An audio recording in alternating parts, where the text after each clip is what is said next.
guys, it's me, Leanne. How are you today? Just wanted to talk to you a little bit tonight about body image. I think I mentioned once upon a time that I wrote a paper in school. It's probably been about 5 years now. But I just wanted to read through it a little bit because I thought it had some really good points. So it basically starts off by saying recent research has shown that the attention the media has given the ideal standard of beauty contributes to negative body image among young women growing up in today's society. Pick up any magazine, watch any primetime TV show, walk through any mall, and you'll find images of impossibly thin models everywhere.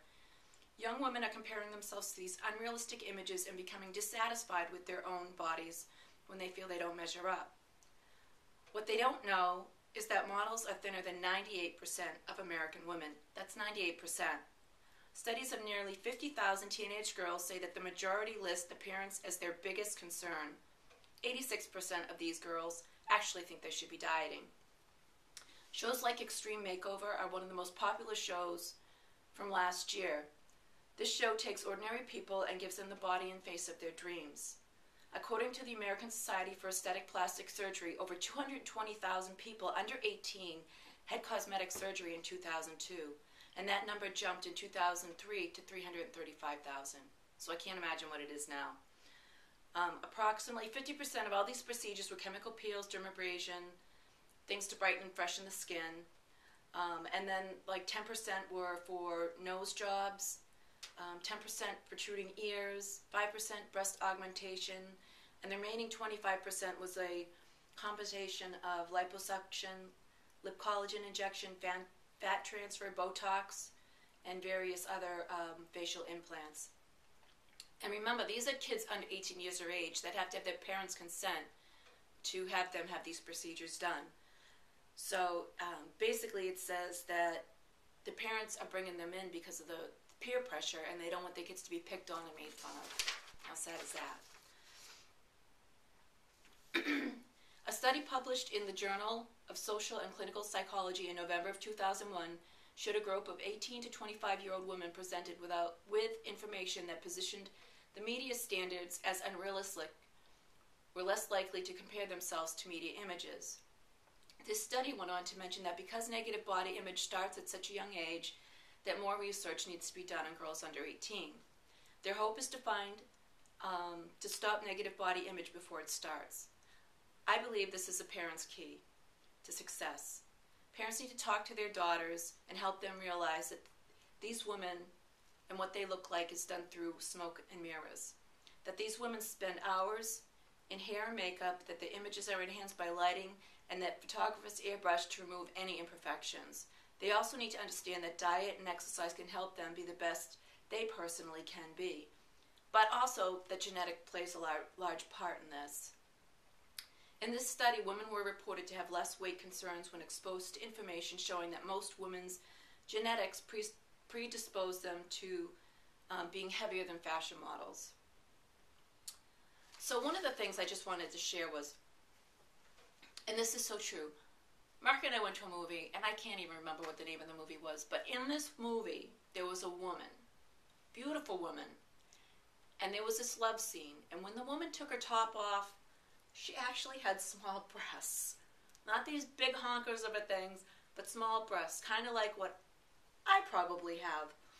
So, when I left that movie, I actually felt pretty sexy, and I felt pretty good about my body, so that just goes to show you the impact of what that type of thing has on a person. I mean, here I am, I'm an older person. You know, I like to think for the most part I'm pretty secure in myself, but I've always been a little self-conscious about being small-chested, and so for me to see that up on the big screen and this hot guy, you know, was all over it, it was... it felt pretty good. So that's my crazy little story there. Let's see. Okay. So because young women are most vulnerable to develop these insecurities, parents need to help them combat these negative feelings of self-image. However, parents need to first combat their own feelings of negative self-image. They need to understand that the way they manage their body image will communicate to their daughter the way they should feel about their own body. Developing a strong sense of worth and self-esteem is their first line of defense in this battle. Parents need to show their daughters that they should be proud of their bodies no matter what. They need to embrace their differences and love themselves for who they are. If your daughter hears you talk negatively about the way you look, she will feel it's okay to dislike her own appearance. If she sees you model healthy exercise behavior, she will be prone to embrace health and fitness as part of her life. Parents need to be positive and accepting and try not to criticize their daughter's choice of clothing or compare them to others, especially themselves. By criticizing their clothes or how their clothes fit, parents indirectly diminish their self-worth. More importantly, make a conscious effort not to be the food police. If your daughter feels that you're watching everything she eats, she may become a closet eater, which could easily develop into an eating disorder. By examining family eating habits and making the necessary changes, you will reinforce the importance of good nutrition and health. It's not fair to expect your daughter to develop healthy eating habits and make healthy choices if you don't make healthy choices yourself. By enlightening our daughters, we can break this vicious cycle of media and do self-loathing. We can help them grow into strong, self-confident women who can stand up for themselves under any circumstances. We can empower and encourage them to pass this information on to their own daughters, and by doing so, helpfully break the cycle of distorted body imagery in the world today. So, that's my crazy paper that I wrote for school.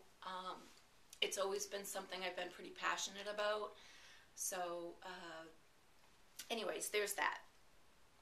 And also, I wanted to ask and make sure you're all checking Val's RCR TV. I love them. It's kind of like my little fireside chats, but with Val, so that's exciting in it for me. And I love the one that she just put up. It's about the Plan B exercise. And she's got some new stuff in there that I've never seen before. So she had the broken windshield wiper. Now she has the full windshield wiper, which looks like an amazing exercise. So I can't wait to try Plan B myself. And also, I just wanted to mention that it seems like a lot of folks are still having a hard time out there. So any of you girls who feel the need or the want to go in and share some of your love and encouragement to help some of these women along, I think that would be great. I can only do what I can do, and I love it when I see everybody else's comments in there helping and trying to push people along to reach their goals. So that was just a thought.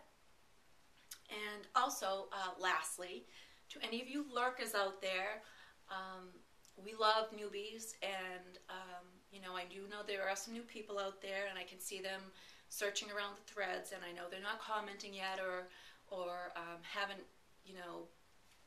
come out, so to speak, but please come out. We love our newbies, and we want to be there for you and help encourage you and help you reach your goals. So with that said, that's all I have for tonight.